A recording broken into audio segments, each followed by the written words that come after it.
Good morning, hello, welcome everybody. To take this opportunity to welcome those who are joining us remotely, those logging in online. Thank you very much, all of you, for being with us today for this roundtable session devoted to the impact of AI on coding. AI is, or shortly will be capable of creating, modifying code. AI is opening up numerous and unprecedented possibilities. Nonetheless, the question arises, is it really revolutionary? Does it constitute a revolution? Very many of you here in the room with this are familiar with coding, and automation in coding is not a new thing. So we want to drill down a bit today into what AI and generative AI actually brings to coding, what it brings new. We have two speakers joining us this morning. We have Eric Foyer. Eric. Hello. Eric, you're the co-founder and CEO of GitGuardian. Also with Michael Delette. Michael, good morning. Thanks for being with us. You are head of team, European Cybercrime Center at EC3. You'll explain what it is in a couple of minutes. So thank you for being with us today. Avant qu'on commence and before you start, could you please give us a quick introduction of your organization? Let's start with you, Michael, please. That's a tricky question because a quick overview will take me quite a while. But let's say within Europol, there's the European Cybercrime Center, which of course supports the member state in the fight against cybercrime. Within EC3, there are three departments. One is more concerned with expertise in stakeholder management, so basically building partner relationships. Then there is the digital support unit, which, as the word says, they are in support of the operations and in support of other departments within Europol. And then there is the department which I'm part of, which is the European, the operations department of the European Cybercrime Center. In there are four teams. One deals with dark web, one deals with payment fraud, one deals with child sexual abuse material, and one deals with, I sometimes disrespectively call it real cybercrime, so cyber-dependent crime, cyber attacks, and that's my team, AP Cyborg. So I think for a brief introduction, I will leave it at that. I can go into more detail if you have any questions, but yeah. Thank you. Eric. Donc Eric Fourier, moi je vais le faire dans ma... Hello, I'm Eric. I'm going to talk French. Maybe I'll speak a little bit English because but it is a bit easier for me to speak French. I'm the founder of GitGuardian. I'm an engineer by training, with a focus on artificial intelligence. I founded GitGuardian about 6 years ago now. It's a code securing solution, specializing in secret detection. We kind of pioneers in that field, in fact. What is a secret? Well, it's a secret. It's an API, an access to a database, a username which is used to connect systems amongst themselves. So we're pretty well known for being able to detect secrets within code and within other tools as well, such as internal messaging systems, like Slack, Teams, stuff like that. And we've spread it out into slightly other areas of code security too now. So we're looking at fintech and analysis, securing ASCODE infrastructure. There's 140 of us working with the company, 120 employees in France, 20 based in USA, and we've got customers all over the world, particularly a lot of our client bases in the US, but we have customers in Asia, South America too, and we're also pretty well known for we have the world's most installed application on GitHub, with millions of developers using that free tool. And we also have some really big clients as well as small developers. We work with some of the biggest companies in the world. Thank you very much for that introduction. Before I start, just remind you that we have a little bit of time at the end for questions. We've got microphones here, so we've got an hour. We'll leave a bit of time for Q&A at the end. The microphones are here. Don't worry, we will get round to that at the end of our discussion. So as I said very briefly in my introduction, we're talking about is AI revolutionary? The first question, which is for you, Eric, is the term revolution. We're talking about AI. You're already smiling. Generative AI, does it really constitute a revolution, or is that exaggerating a little bit? Are we really just talking about more automation? I think there are multiple possible answers to that question, but I mean, I think the uses of it speak for themselves. I think OpenAI has just announced that they've gone from like 2 billion turnover to 2 million users and 2 billion in turnover. So I think we've already seen it's exploding very rapidly. You've seen these new companies springing up all the time, new AI models. I don't know. I'm sure everyone's had a go at ChatGPT. I'm sure everyone in the room's tried that. As developers, we're living in that same paradigm too. Everybody is trying to get into the AI market, and I think we really are right on that crest of the wave right now of widespread adoption of AI. The real revolution in terms of the technology, because in my business we focus on code security. And the way AI has been applicable to code, for generating code, ensuring code quality and code security, I'd say the quality of generative AI is. There used to be heuristic-based motors, which needed to be customized for each language. But now we've got hundreds of computing languages, hundreds of coding languages, seen more and more every day. I think that's the real technological resolution of AI, is that capacity by training a model using, the majority of models are getting trained using the same data sets, using the whole GitHub and all that open source stuff, which is publicly available. Everyone's doing more or less the same thing, starting from the same basis. Maybe Microsoft is training their models using it on their customers' client code. I can't say that for sure. That's a bit of a rumor. They'll have to answer that one. But I think the real revolution it's about not having to re-implement the rules every time. It's about the speed with which we can work now with these tools, yielding results which are pretty comprehensive. And also the fact that we now have the same interface. That's what the real revolution is. It's not the technology, it's more the usage. We're now capable of doing things which are much more generally applicable, and we don't have to do it a lot faster. But I'll talk about this a little bit later. There's a weak which is it's the stochastic nature of the model. I've been asked this question, so if I ask the same question several times, I won't necessarily get the same answer. So that's a real challenge for a lot of IT systems. Yeah, okay, that we can come back to later. You started explaining this a little bit, but what's the difference in your field of expertise? What's the difference between current large language models and previous models of automation? We've already had for a while now these systems which allowed for automatic generation of code and automatic code testing, checking breaches, etc. What have large language models actually added to what you already had in terms of automation capacities? Well, I think look today at what's happening now. I think the real contribution made by large language models is prompt engineering. And it's the personalization, the customization of context. And that means that really it's much easier now to customize your motor. For example, when we're talking in terms of security, you can customize it for very precise purposes. But still there's still a lot of limitations and obstacles associated with large language models. The first being that it's the speed and the cost involved. With using an API, they use APIs, so they're proprietary models, OpenAI and Anthropic. They're Mistral by Ginface. The costs associated are much higher, and the inference time is much higher than it is with the classic models, which are usually rule-based and heuristic. And that, of course, that limits the usage potential, particularly when you're working with large code bases.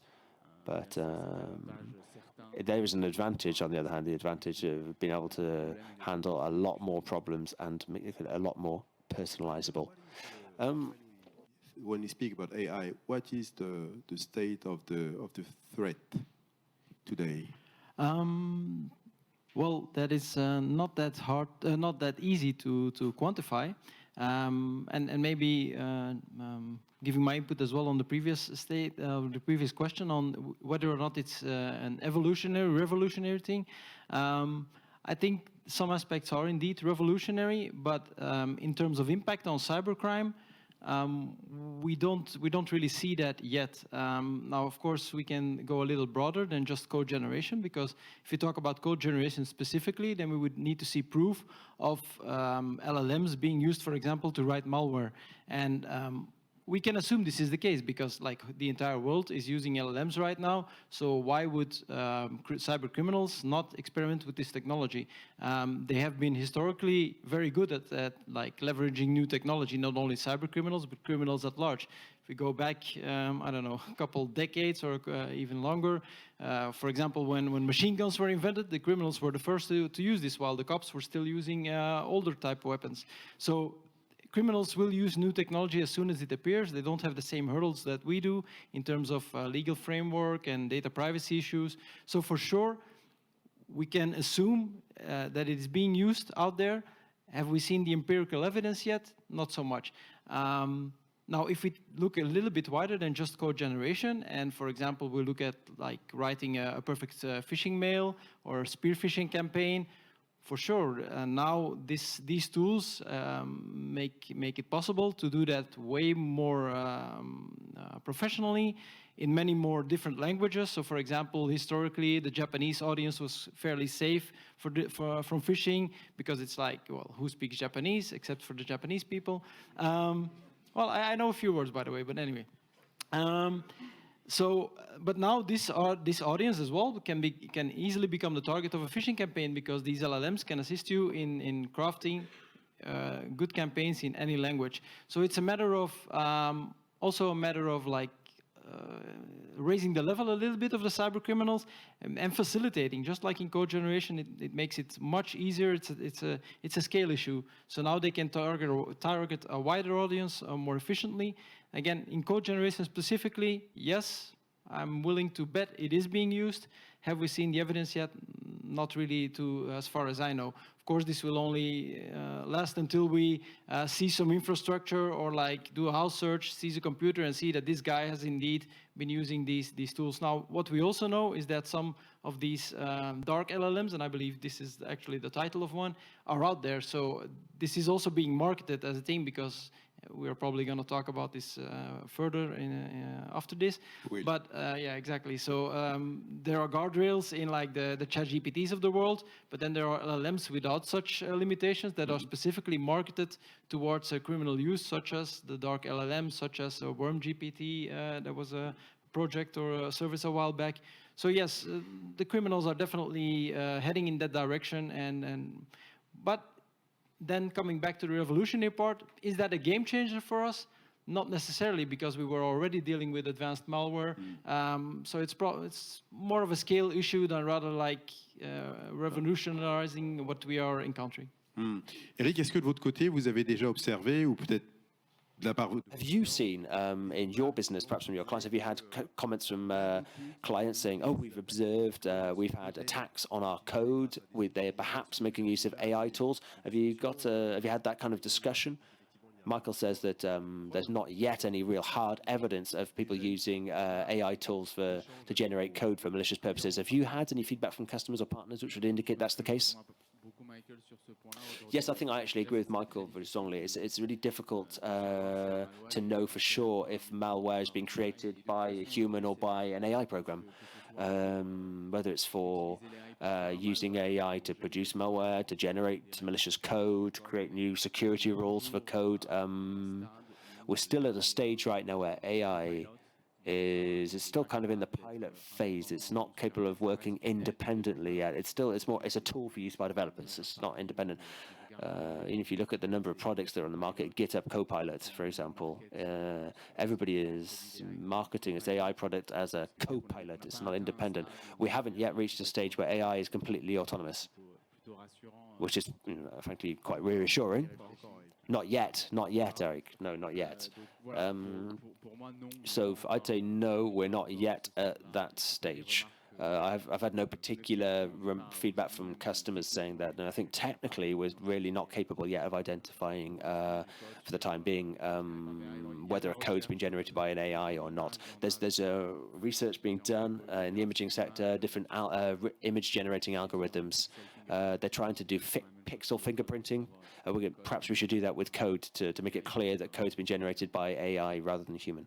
With AI being, just like you said, Eric, a good copilot, developers might be less watchful. How can we be sure that they remain vigilant, Michael and Eric? Well, I think what Eric said is true. They are a co-pilot, and they should be treated as such. They are, in my understanding and in my experience, they are fulfilling now almost the role of a junior developer.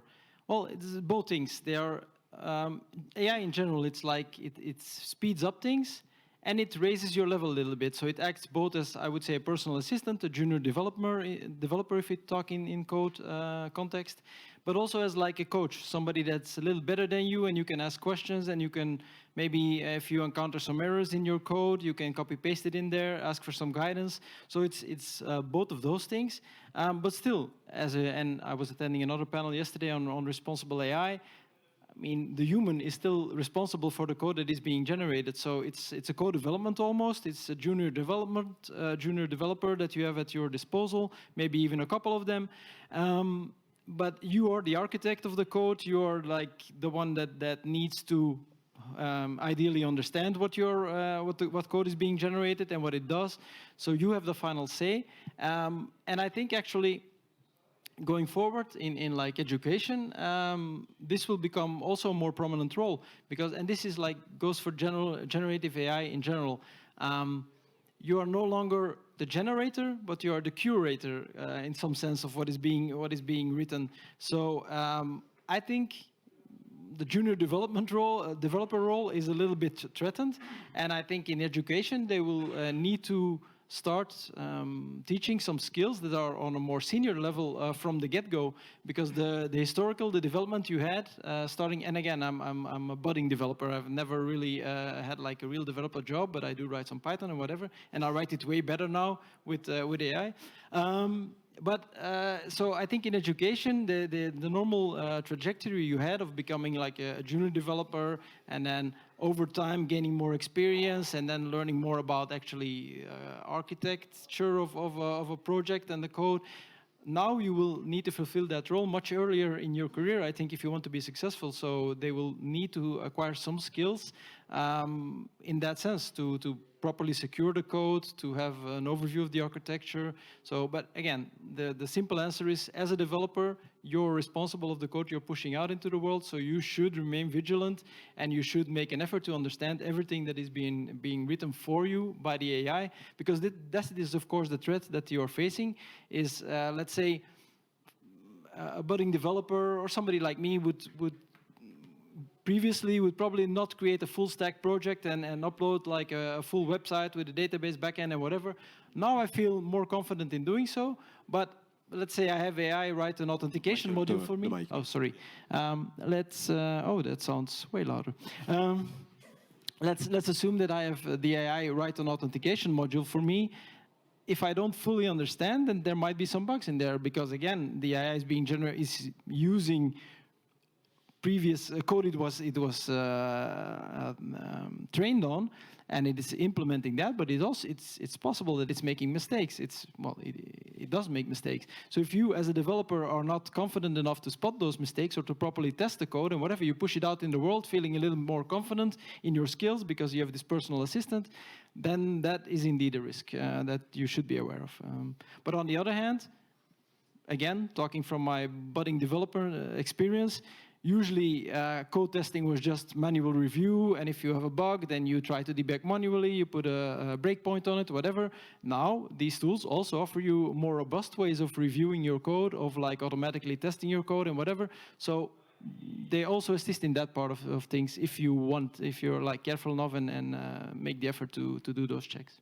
Eric, je répète la question. Comment est-ce qu'on peut s'assurer que dans ce Eric, I'm going to ask the same question to you. how do we keep up the necessary level of vigilance when using more AI tools?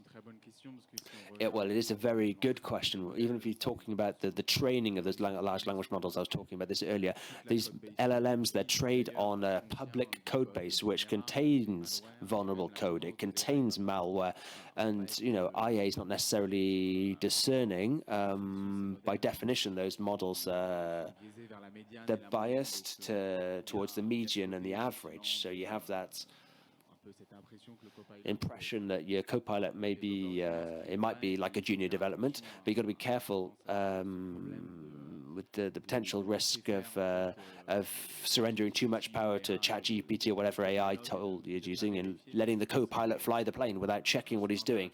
And we can understand why it's more of a philosophical reflection on us as humans, isn't it, of the tendency towards being lazy and letting the memnotechnic do things for you. But I think one of the main challenges for young developers these days is to not rely on the Copilot too much, to not assume that AI is always right, to challenge the Copilot.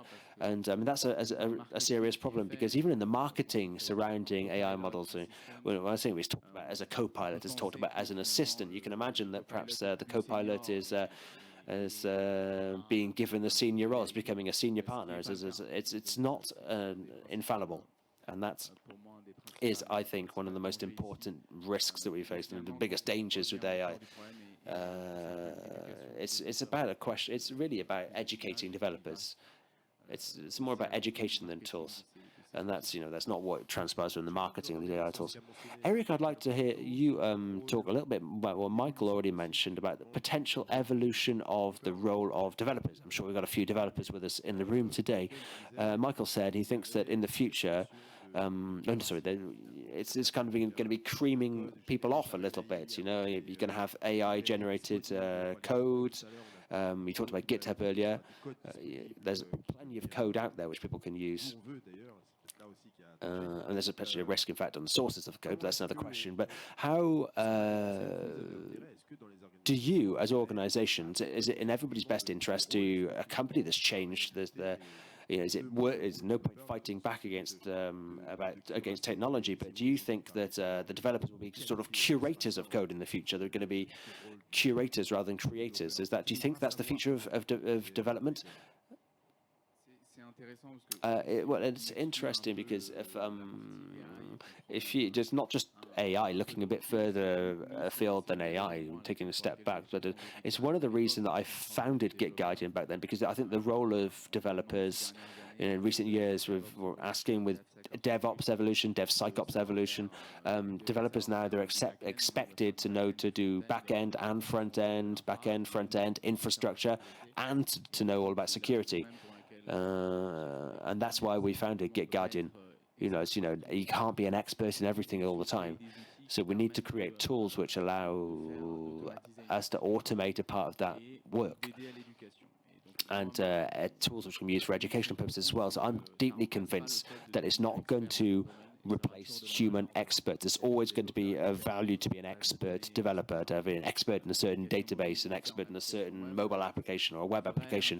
But I think the real interest, the real benefit of AI is it allows us to educate and to allow us to get a grip on a domain where we're not necessarily experts. That's my personal takeaway from recent developments anyway, is that AI is not replacing human expertise. It just helps us to better understand adjacent domains where we're not potentially experts in. But that's a big challenge for developers these days. We're operating in a world where there are fewer and fewer gates in the development process, and we're expected to understand everything about the deployment of the code from design right up to implementation and observability.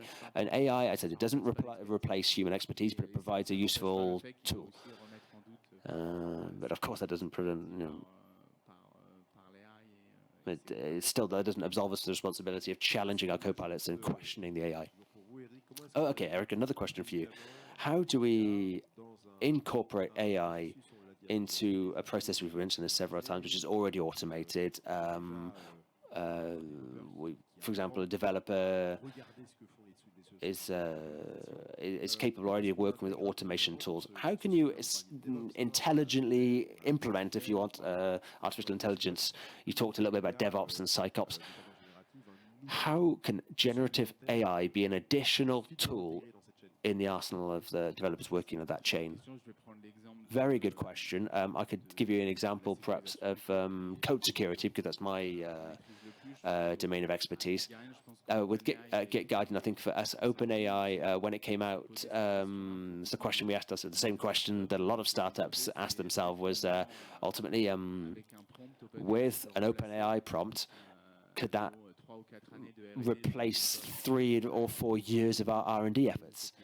So obviously, we're scared. We spent a bit of time doing testing. We're French, we're scientists, so let's try it. And we put in a prompt to OpenAI and asking them to secret. I wanted to know if they could do better than our own model, our own engine. If the answer was yes, then it was going to be difficult for us to keep the company running. But no, objectively, we know that we wanted to go and challenge the detective capacity of the AI. I did a couple of blog posts about it. The results show that, in fact, there are three key problems with the large language model. The first is the cost. So to give you an example, we scan all public code in real time. The cost of doing that with an OpenAI, even a GPT Cap Turbo, which is the latest optimal model, is $200,000 a day. So there's a first barrier to entry. The costs are high. Then there's the inference time. And that's a real problem. These models are pretty slow. And the third big issue, fortunately, as I say, our model was more precise in detecting secrets and what it's trained to do. But the third problem, which I think is quite a fundamental problem with AI models, is the stochastic architecture. It's very difficult for an AI system to take on board the fact that I'm going to give an input 1 and I expect an outcome. If one time I do that, I get one answer, and I answer. If I ask the same query, rerun that same query, I'll get a different answer. Even though, you can get around that problem in some way with models, but that stochastic, non-deterministic nature of the model is a real challenge for information systems. So I think what we've taken away from the research we've done into OpenAI models so far is that we really believe in the importance of a hybrid detection strategy. We want rapid detection of threats, deterministic, and using AI. Once you've detected a problem, on the other hand, for example, we're detecting secrets. We're looking for secrets in codes. But if you extrapolate that to broader code security, well, if you're detecting a vulnerability in a code somewhere or anywhere else in cybersecurity, if you're detecting an attack or weakness, once you've detected the problem, whatever the problem is, there where AI becomes useful, it's the speed with which it can work to solve it. If I've detected a problem and I have deterministic rules, it makes it much easier to understand and define what you're looking to detect and what you're looking to resolve. How then, when I've detected a code, how can I rapidly resolve that code? That's where AI becomes useful. So it's an approach which, again, it's the essence of these models, which is based on a context which you understand. What AI models do is summarize information and provide advice, but we can't let the models, with the current capacity of these models, they can't be trusted to take decisions. They are tools to assist with resolving problems. AI growing in for example, in coding, for example, is it safe to assume that we are crafting a more dangerous world? I mean, with AI being developing is by itself, we can assume it will arrive in a couple of months, a couple of years already. Are we making by ourselves a more dangerous world? I don't think so. I'm an optimistic person. I see mostly a lot of benefits, a lot of opportunities in use of AI. Of course, there are risks, and it's why legal frameworks are being defined. There's the AI Act. So, of course, there are threats. There will be misuses of this technology. And then looking a step ahead, now we are still in the phase where they are assisting us. Once we go towards more autonomous agents, and I'm not talking about general AI, that's, I think, a long ways off. And but still systems that are a bit more autonomous from just being personal assistants. There are risks associated with that, but specifically reflecting to the cybercrime, I don't see that as an existential threat, let's say, because the only thing it is doing, it's making the actors a little bit more, well, a lot more efficient, I would say, in terms of speed of development.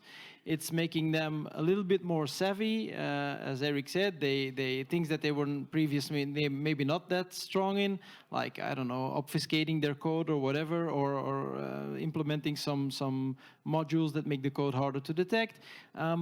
So yeah, it's upping the game a little bit in that sense, but there were already like world-class advanced threat actors out there. So in that sense, I don't see it as an immediate, very large threat.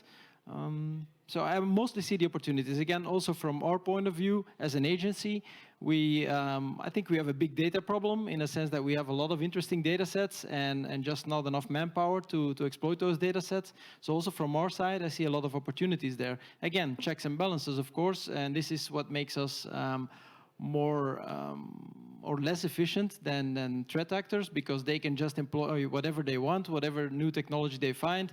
They just run it without any concerns for legal frameworks, clearly, because they are already breaking laws, so who cares about one more? But from our side, before we start implementing these things, so in the agency we are exploring this for sure, but we have recently appointed, for example, a chief AI officer. There's an alignment committee on AI. So there's a lot of things that go into checking like the balance of things, the data privacy issues before we start implementing these things, and even before we start using it in our own code generation. Although there I see some quick wins, because as we previously said, the developer is responsible for his code, so we can use it as a coding assistant without directly using the AI on operational data. It's as if it just speeds up a little bit of our own code generation, and then we can use those scripts, of course, on operational data. So in code generation, I see more of a quick win from, let's say, the good guy side of things, but it's a different discussion of using AI at large, code generation and other, on directly on the operational data, because there we're not as free as, I'm not even going to say as we would like to be, but as like the opponents are, let's say. Eric, est-ce qu'il y a une... Eric, you've said it earlier on, but I'm going to ask the question once again for more details. What are the advantages between large models with plenty of functions and requirements, and then smaller models? Even if we have a look today at many companies, it seems that many companies look at smaller models. In terms of coding, what's the most beneficial in order to draw all the advantages that you are mentioning, both of you? A big model or a small model, well set with the right data? I think it depends on the different use cases. First of all,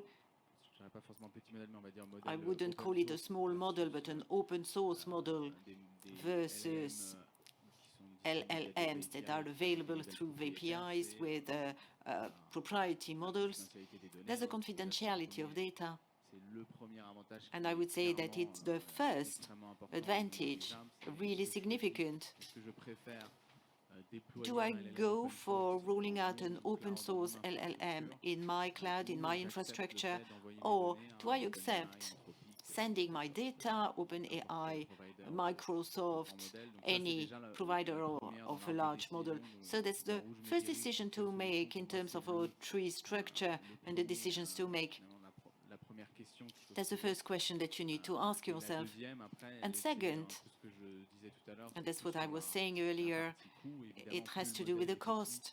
The smaller the model, the easier to train. It costs less to fine-tune, and it's faster. So that's the first element of choice, and it gives you that capacity of an easier fine-tuning of a small model on a specific case. And that's something that we do. We have clients who have very high security constraints, financial or medical ones, and they are totally against sending their data either in our cloud or even in the outside. And there, the use case of a small model roll that in their cloud, in their infrastructure, is really meaningful. And that's the evolution that I see. Then in terms of pure performance, you have ongoing benchmarks, and they are very interesting to check the open source models and the major models, and the benchmark is clear. GPT-4, for the time being, still beats all open source models. And then it remains a trade-off between cost and performance, data confidentiality versus sending data. Our philosophy in terms of products and machine learning at Git Guardian is to go for the advantage of using open source models that are fine-tuned due to the confidentiality of data, and also to have a level of defense that is strong. And if we step back on that part, the challenge today for companies that are willing to create these models and bring added value to use cases, for example, or use case, securing codes, it means that we have a training database or data set that is stronger than the competitors, of a better quality, and that will allow to fine-tune these models, or even better, to have a comprehensive training. And that depends on the resources and the number of GPUs that you have. These are the two solutions. Do we go for a total retraining or fine-tuning of models? Eric, isn't the question really a question of control that you want to have on AI? Do you have a stronger control on the model that you have fine-tuned? Or do we accept to let go a part of the control when you use major models, clouds, Gemini very soon, and others? Yes and no. There is a control in the data that we provide for training, and then there is a second layer of control that we can apply. And if we look at ChatGPT, it's a huge prompt on top of GPT-4 model, and there is a second level of control there that takes place at the engineering prompt. And we've seen recently many attacks on all of these assistants. How can we start AI queries and understand what's the initial prompt and the components of the model? Indeed, it is easier to better control the model when it's your own, but especially when you own the training data set. I think it's the first component. But then, clearly, these models are generative, so there is a stochastic part that belongs to the way they are trained, the way they are structured, and there we can't escape that. It's part of the definition of these hard language models and generative AI. What are the weaknesses of these models? Because they are not perfect. They probably have components that we need to improve if we want to make it work. Those large language model when it comes to coding, Michael and Eric. Well, let me give the generic, non-very technical answer, but it's that many people don't realize that these LLMs are recalculating a probable answer. So they are great at formulating something that sounds extremely believable, but isn't necessarily true. And this is, again, I don't know how technical the entire audience is, but this is something let's say, society at large does not really understand, because they think it's like a Google. It's looking into a huge database and giving you a right answer. And that is not the case. It's recalculating a probable answer. So, and that's, I think, a weakness or a feature of all of these LLMs that you need to be aware of. And if you're aware of this, then you treat it in a different way. Then you are a little bit more cautious of just accepting it as truth. And then it becomes a tool that, again, in code generation, you will still need to check whether it's doing what you intended it to do. So that is, for me, the biggest weakness. And again, it's inherent in the technology. coming back again to what was previously talked about, like explainability, of course, is also a big thing. And what you're seeing now, or some projects are now linking, for example, the LLMs with like a graph database, a graph knowledge database on which it builds, or from which it gets the knowledge. And then you get more explainability on the answer that is produced. So it shows you how it came up with the answer. And that kind of helps in making sure that the answer is actually truthful.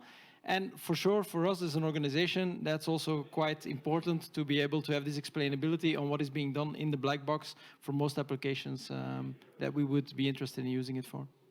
Eric.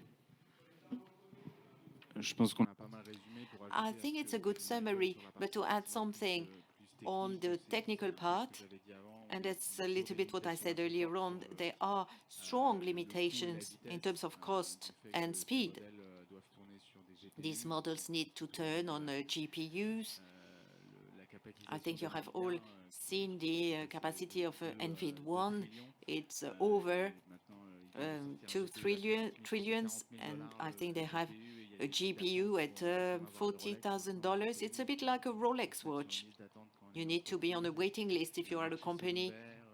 And then there is a secondary black market of GPUs. And it's a limit which is pretty strong in terms of orchestration. When you roll out a model on a GPU, I wouldn't say that it's complicated, but it's the biggest part of today's work clouds that operate on a GPU, so it's an additional constraint for self-hosted deployment. And here I'm talking about open source models that are available. And then, of course, I think we have a good summary of the likelihood of models and the stochastic probability of answers that can vary through time. These models are trained on knowledge basis, and knowledge is deeply dynamic. I think it's interesting to repeat that. In Google, you have an algorithm that changes in time, while GPT-4 is trained on snapshots. Every 3 months, they will retrain the model according to the knowledge. I think that research progresses and will have incremental progresses in the end. But that's a limit that we face and that is strong. And we've seen that at the beginning of the emergence of OpenAI, the model only had access to the knowledge before 2021. So that users can sometimes not understand that the model has not access to knowledge in real time. So we'll keep a few minutes for questions and answers at the end. But I'd like to come back on autonomous AI that we mentioned at the beginning of the discussion. How can a totally autonomous AI transform, on the one hand, development on the whole chain, and how can it impact the role of the developer? Autonomous AI will transform the software process, and how will it affect the developers? Well, depends on how you will define fully autonomous, right? What we are seeing now is that people on top of these LLM models are building like independent agents. So they don't just give you an answer of what you're asking, but they do like a step-by-step process of how they could achieve this. And then for each step, they do like an iterative prompt of to get there and to take actual actions, which could be like ordering a pizza and paying for it online. Could also be like developing a full software tool by first defining, let's say, the individual parts that need to be done, and then setting up the infrastructure and whatever. So I believe there are some experiments already in this sphere. We're not there yet. From let's say a cybercrime point of view, I think it will be interesting for sure to have, for example, could be like fraud chatbots out there that are just autonomously scanning LinkedIn, finding an interesting profile, then sending them like a phishing mail, maybe getting them a link to an investment page that was created by the AI, could even be like created tailored to this specific target. Then they on this page there could be a chatbot, and then they go into a conversation and they do some investment fraud kind of things. So having this in like a solution in a box is of course yeah, sounds like a great cyber criminal product to market. So there are definitely some new challenges there and some criminal opportunities, but we are not there yet. Other things I could see, again, and I'm veering a little bit away from the code generation, but for sure there is a larger potential impact. A call center in a box, for example. Now we have people that are actually calling real people in a call center somewhere in an unfriendly jurisdiction and getting scammed. Again, this could be like an in-the-box solution and in a sense an autonomous agent. And again, it largely depends on how you define it. If you're really talking like general AI, again, I think we're a long way off, and this is like my layman interpretation of this. But yeah. Eric. Je partage effectivement beaucoup le... Indeed, I share Michael's opinion. I think we're not there yet on autonomous developers who can code. I think the best proof of it is already the wage of developers that still remains very high and is still uncommon on the market. That shows that developers will not be replaced by AI so soon. Then I think we can believe that no company nowadays is ready to create a purely AI developers team who are going to code softwares and roll it out in production. I don't think we're there yet. And it's even interesting, all projects of autonomous dev AI are still programmed by humans. And for the time being, you have a set of prompts and traditional interactions. They do very interesting things. And I believe that plenty of things are going to happen in the next years, but according to me, we're not there yet. Michael, how is your agency adapting to this new context? So new threat, AI coding capabilities, cyber criminals using AI to create fake phishing campaigns, using AI for taking the voice of someone else. How are you adapting to this new context? Well, I think, as hinted on previously before, as I mentioned, I don't think it's like a game changer.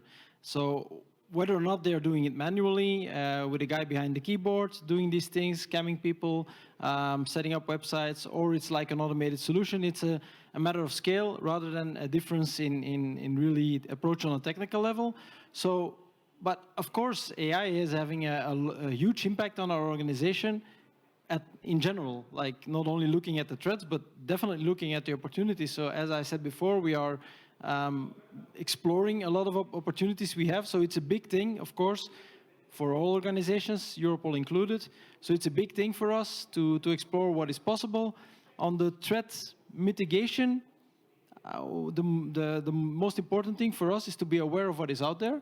So of course, we have a cyber intelligence team. There's OSINT. There's of course private partners that inform us on what is out there, and then we'll see like case by case if we encounter this out in the wild.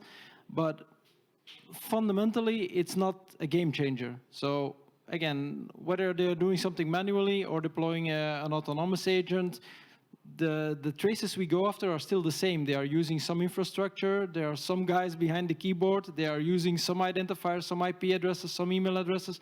They have some accounts somewhere. So the identifiers we go for and we pivot on and we run our investigations on stay the same. Crypto transactions, same thing. Whether or not it's like an auto mixer that does this or it's a person leveraging this, we still can employ the same strategies we have already been employing. A very last question for you, Eric. If you had 3 pieces of advice to give, because we need to finish with practical recommendations for the audience here, who are willing to integrate AI. They are developers, heads of software, or whatever their job. What would you advise them in terms of assistance, in terms of support to AI, so that they get something who could, in turn, be beneficial to the business, because that's what we mean here. I can talk from my experience. Indeed, we have a security code process. I have a team of 60 developers.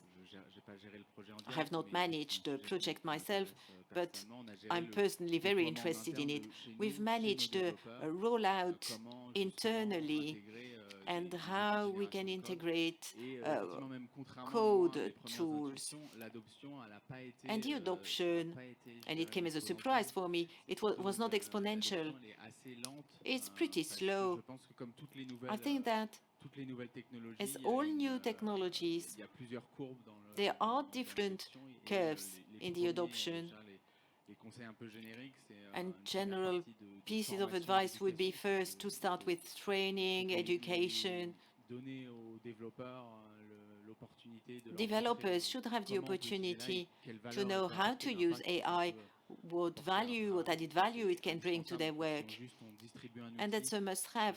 If you simply provide a tool and that you tell people, go for it, create an account, here is the portal, it will not work that well. You need to support the change, even if the tool is powerful and has a lot of value. So I would say that first of all, it has to do with training, education, and then have the correct guardrails, especially in terms of data confidentiality. The major issue of these solutions is to know what data we allow to provide to these tools, what about the data propriety, and that's a brand new field of security in general. And maybe the Gartner will find a wonderful name for that, LLM security. They're probably already thinking about that. And the question is how we can make sure that we protect and that we have an LLM firewall in order to filter the data that will be sent to these LLMs that are API-based to avoid sending confidential and sensitive data. Questions now from the audience. There is a mic. Okay, we have a question over there.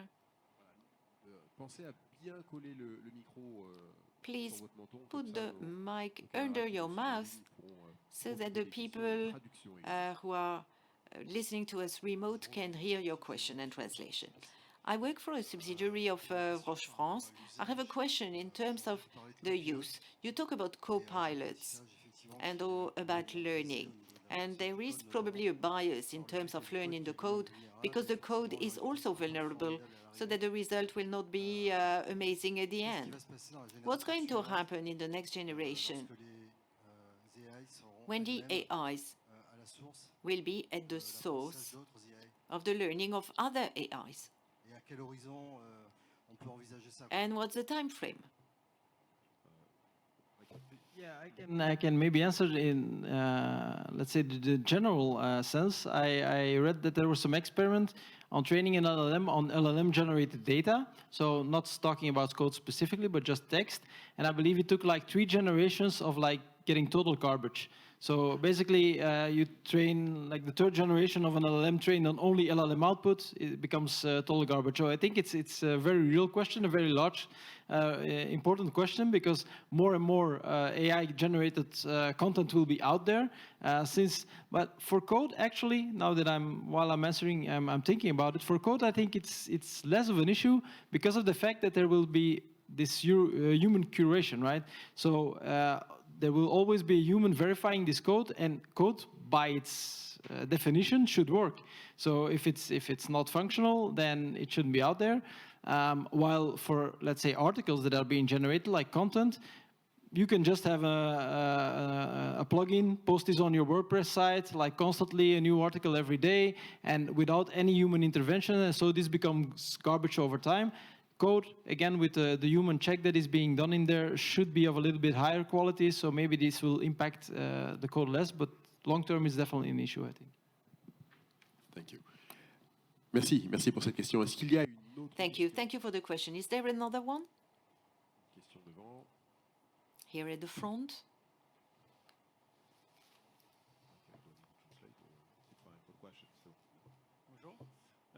Good morning, Elliot. I'm a developer. Welcome.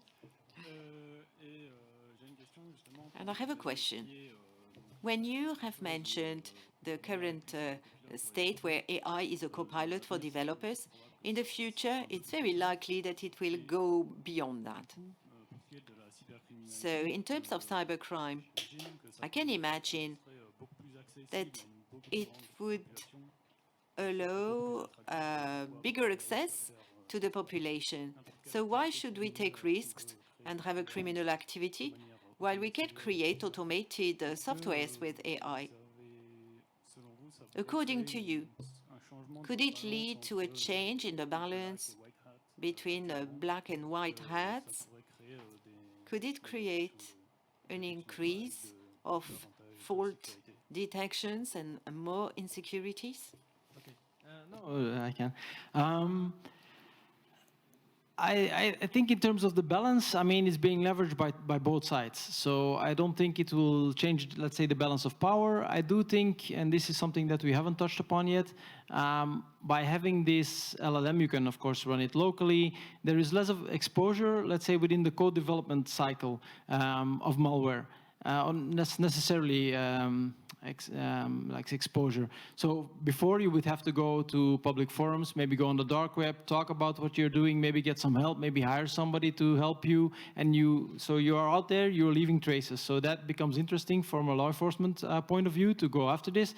If you have more solutions in the box running on your local machine or on your private infrastructure, then these traces become less. So in that sense, it makes things a little bit more difficult from us. Not necessarily an answer to your question, but something we haven't touched upon yet. Then will it become more attractive to become a cyber criminal because of this? I don't think so, because what we already have in cybercrime is it's crime as a service. Like no cyber criminal does the entire chain themselves. They just rent the ransomware, for example. They buy the credentials. They infect the system. So the tools are already out there for cyber criminals to do this with a lot of ease, basically. And that leads us into what makes a person a cyber criminal, and then it's often like I don't want to be too soft about this, but it's indeed a lack of opportunities. For example, this is why we see it in certain parts of the world that it's way more active. They have less opportunities to get a well-paying job in tech, and so they veer a little bit towards cybercrime. And once you're on the drug of cybercrime, the easy money starts rolling in, or what seems to be easy money. Then, of course, you're gone on that track. So from our side, and I also see a possibility there of integrating this a little bit with the LLMs, is also doing some offender prevention when people start taking their first steps towards cybercrime, to make sure that they are at least made aware of the fact that this is not the great career path, and there are other opportunities, and maybe we can veer them towards like a code camp type thing, or like a job opportunity. And this could, in my opinion, be part of the guardrails that are built into these LLMs. So if you ask it to generate some malware or to scan some vulnerabilities or whatever, instead of just getting a message that I cannot do that because malware is bad, maybe it could give some more information on what you could do with the skill set if you are interested in technology. Merci, Michael. Thank you, Michael, for that answer. We're unfortunately coming to the end of the roundtable. Thank you. We can give you a round of applause.